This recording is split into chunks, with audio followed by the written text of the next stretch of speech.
Crab legs and all, baby. Them crack legs. He in Publix today, baby. On today's Odd Coaches podcast, Dr. Adams and Coach Francis discuss week 1 of the NFL season, as well as providing predictions for week 2. Welcome to today's show. Dr. Keith Adams is the president of the CKA Save Project, a nonprofit organization designed to assist student athletes and the people who work with them through educational and professional development. He is a career academic and athletic leader with close to 30 years of experience on the high school and college levels. He has won numerous championships and epitomizes professionalism. Coach Mike Franchise Francis is one of the most successful football and basketball coaches in the state of Maryland. He too is a career academic and athletic leader with close to 30 years of experience on the high school and college level and is self-admittedly a little rough around the edges. Both men have mentored countless student athletes, teachers, and coaches using their unique methods and approaches to leadership. Both men also share a unique and special friendship that was cultivated often through their unique perspective of life and leadership. Dr. Adams through his extensive educational background and Coach Francis through his life experiences. Can these two men share a podcast without driving each other crazy? Welcome to the Odd Coaches Podcast. Greetings and salutations and welcome to the Odd Coaches Podcast. I am your host, Dr. Keith Adams, and with me today, he is the Doc Gallows to my Carl Machine Gun Anderson.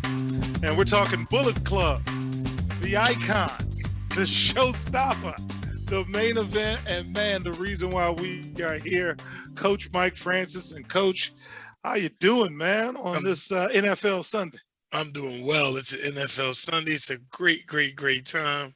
We're going to have some fun with this. So this is week 1 of the NFL. And in segment 1, we're going to give our initial thoughts, what was just on our minds.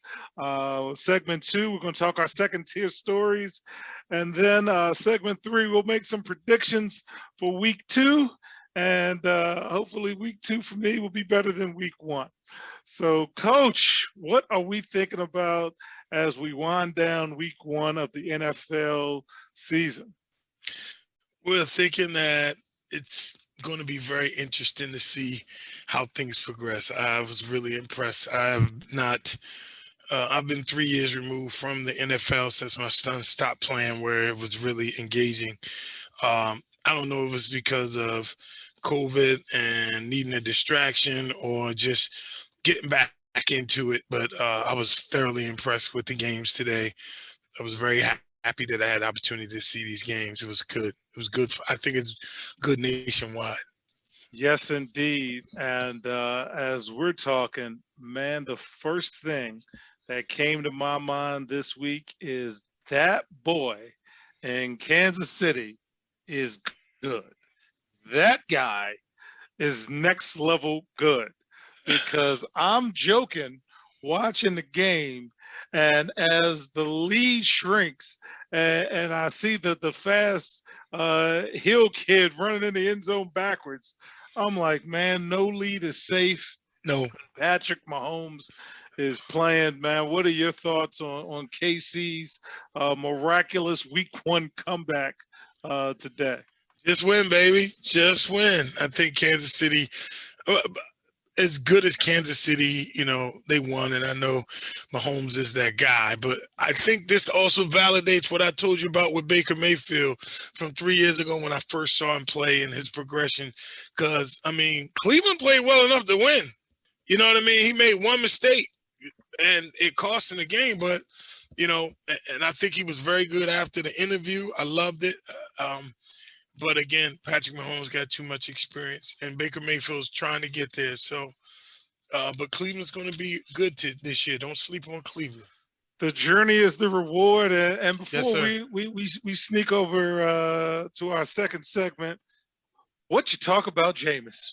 What in the world did I see today? And as we think about our preview issues of the NFL, the NFC South, my buddy Coach Franchise called it. So I've got to give you some props. And, man, what are you thinking about with Jameis? My goodness. Crab legs and all. Crab legs and all, baby. Them crab legs. He in Publix today, baby. Nah. I tell you, man, the minute that I found out about I didn't when I saw his first preseason game, I didn't even recognize him because the body is so different, the eyes, getting the LASIK surgery. He even sounded like so professional in the press conference after the game. He wasn't talking fast. He was so fluid. He even gave credit to Drew Brees, which I thought is going to make it easier for the fans. And he talked about watching Drew and listening to Drew and what Drew told him and how he used that today to go out there. He threw 5 touchdowns. And again, all he had to do was not make any mistakes because the defense played good. The line played well. Kamara's still a quality back, a top tier running back. So I think that Jameis, like I said in our preseason, in our preview, he's going to have a better year than a lot of people would think. That's my opinion. All right. And with that, we will be right back after a brief commercial break. The vision of the CKA SAVE project is to use the combination of academics and athletics as a catalyst to lifelong success. Thus, the CKA SAVE project works to improve student-athlete academic and athletic performance by assisting student-athletes with transitional and transferable skills such as time management and organizational skills, along with the ability to self-advocate to help improve performance. However, we cannot do our work without the help of supporters like you. Consider donating to the CKA SAVE project. We accept tax-deductible contributions in a number of ways, including Venmo and Cash App at CKA SAVE project, or directly at the main page of our website, www.ckasaveproject.org. Simply click the donate button. We thank you in advance for your continued support. Welcome back to the Odd Coaches podcast wrap-up of week 1 of the NFL season. And in terms of our second-tier stories, Coach, what else caught your mind today, sir? Kyler Murray, I talked to you about Kyler Murray. I told you about in Arizona. I told you he's going to have a great season, too. I think he threw 4 or 5 touchdowns today as well. Well, he accounted for 4 touchdowns. I believe he ran one in. So Kyler Murray caught me over the Titans. The Steelers over the Bills. And the Bills, we picked it. Yeah, boy. The Steelers over the Bills. For entertainment purposes only. How did that fare with you? Well, actually, I did not touch that one this week for some reason. So it didn't really bother me. But I was quite impressed. As known, I'm a big fan of Coach Tomlin and who he is and Yes, the work sir. he's done. But I did not expect them to beat the Bills, so I didn't even touch that. And the Bills are a quality ball club, but my goodness, that one caught me. In Buffalo. But I tell you what did catch my eye, and I sound like Please. Tony Kornheiser and Mike Wilbon because I text you. Please. The Washington football team has a quarterback controversy. And I just want to give you some stats that made me excited. 2 years, $4.5 million, a $1.5 million signing bonus, and $1.5 million guaranteed. And Taylor Heineke didn't play too bad. He didn't play too bad at all. No. And if a running back didn't fumble, Taylor Heineke and his $160 contract would be the story of the week. So I got to tell you, I'm watching the Washington football team for all the wrong reasons. And I can't wait to see how Grandma Heineken does, because when you saw Ryan Fitzpatrick get hit, he knew he was done. That's a veteran. He didn't try to be a hero. He said, "Come get me, because I'm done." He's like, "I'm out of here. I'm out of this joint." Did the check Talk clear? to me about Yes. that. Did the check clear? The check clear.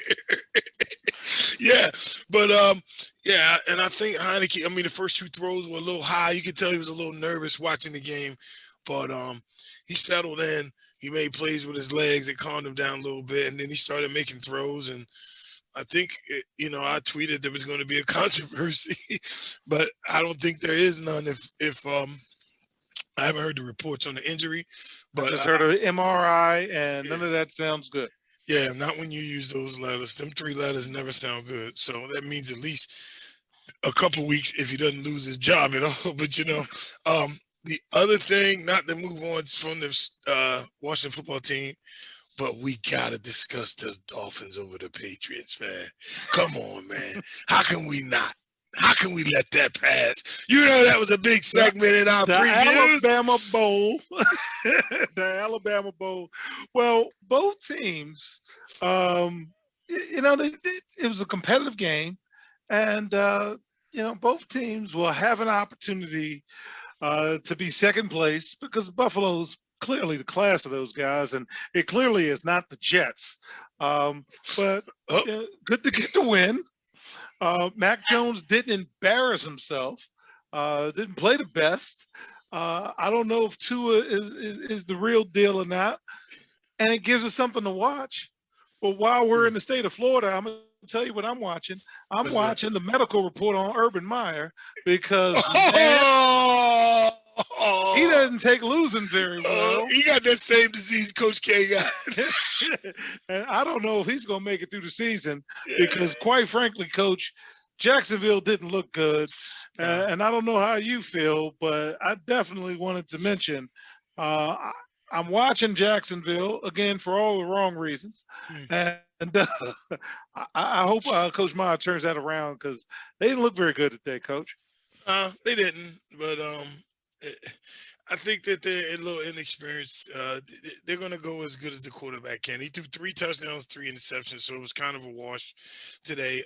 But the kid can sling it, and I do like his toughness. I think the kid's going to eventually he's going to be pretty good. It's just I don't know if there's enough around him for them to reap those rewards right away.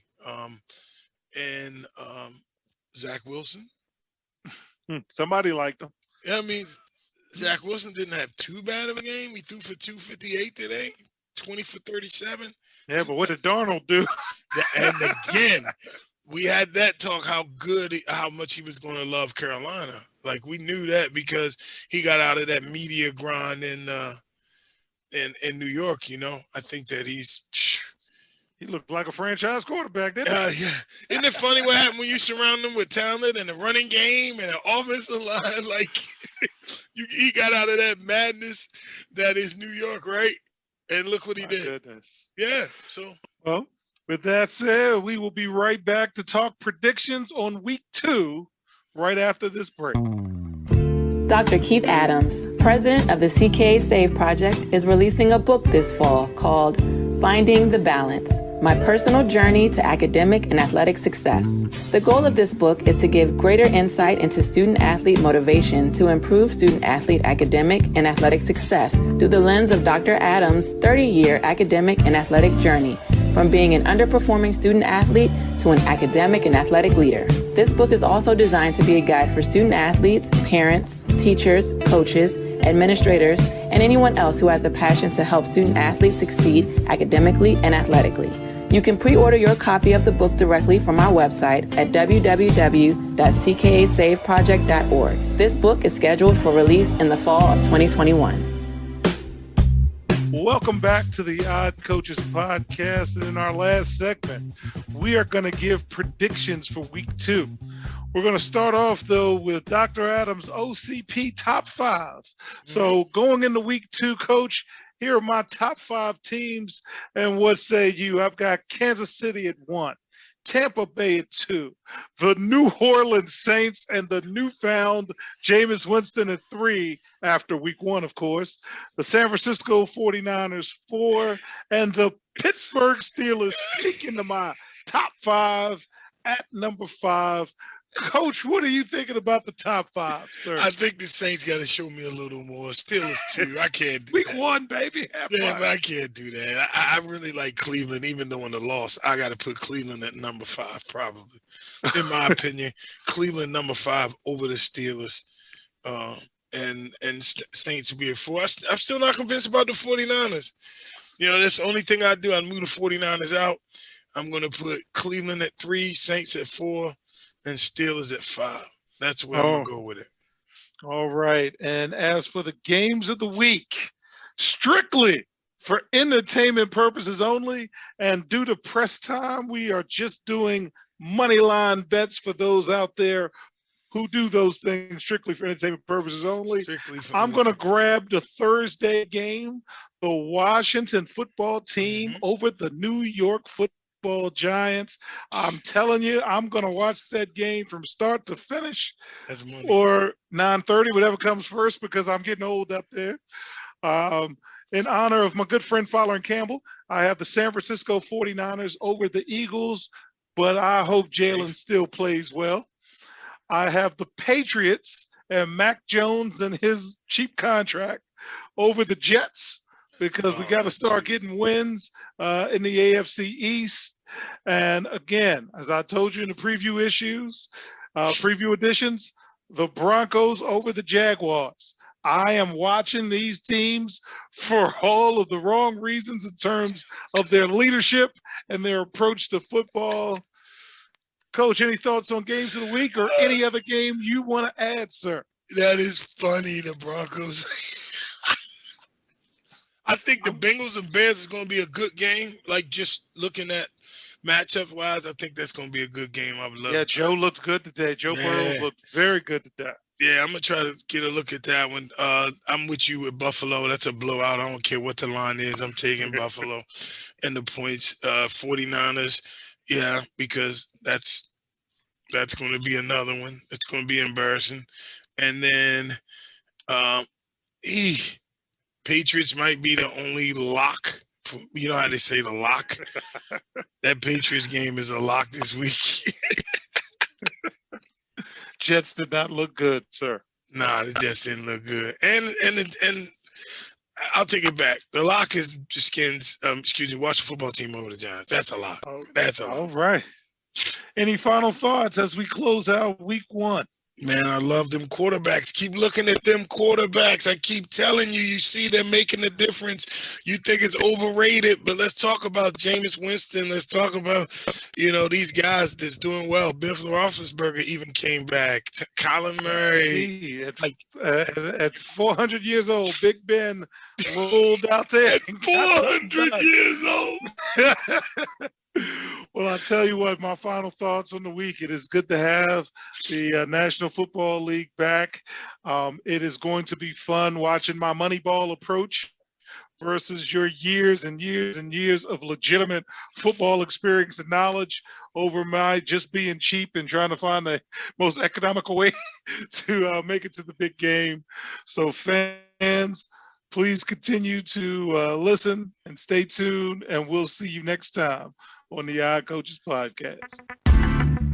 We hope you enjoyed today's show. For more information about the CKA Save Project, please visit them on the web at www.ckasaveproject.org. You can follow Dr. Adams on Twitter and Instagram at CKA Save Project. In addition, follow Coach Mike Francis on Twitter and Instagram at Coach Franchise, spelled Coach Franchize.